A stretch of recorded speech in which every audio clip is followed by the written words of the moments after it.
আমাদের এখানে অর্থাৎ ভারতবর্ষে মেইন স্ট্রিম মিডিয়া, বিশেষ করে national television channels, news channel সম্পর্কে লোকে নানা কথা বলে। এরা দেখো গদি মিডিয়া, এরা সরকারের ল্যাপডগ হিসেবে কাজ করে, এরা নানা কথা। আমি কিন্তু এতে অবাক হই না।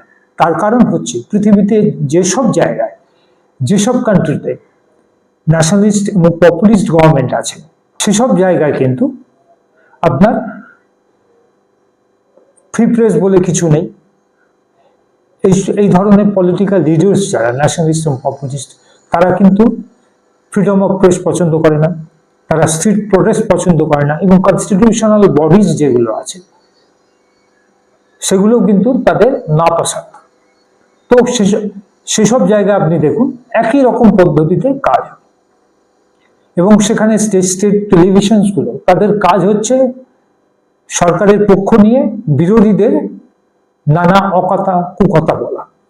তো আমাদের দেশেও একই জিনিস। তো এখানে যারা সোকল্ড জার্নালিস্ট এবং অ্যাঙ্কার্স আছে, এবং যারা এই ধরনের পলিটিক্যাল আইডিওলজিতে বিশ্বাস করে, তাদের কাছে তারা মহান হতে পারে, মহান সাংবাদিক, ন্যাশনালিস্ট, কিন্তু ইন জেনারেল তারা কিন্তু প্রোপাগান্ডিস্ট ছাড়া কিছু নয়। যেমন RTV বলুন কিংবা চায়নার স্টেট টেলিভিশন গুলো বলুন, সেখানে যেরকম সাংবাদিক, যে অ্যাঙ্কাররা যেরকম, তো এখানে একইভাবে তারা কিন্তু করে, তাদের পদ্ধতিতে কিন্তু একই। আপনার মিডিয়াতে লেফট আর রাইট বলে, জার্নালিজম লেফট আর রাইট বলে কিছু থাকে না।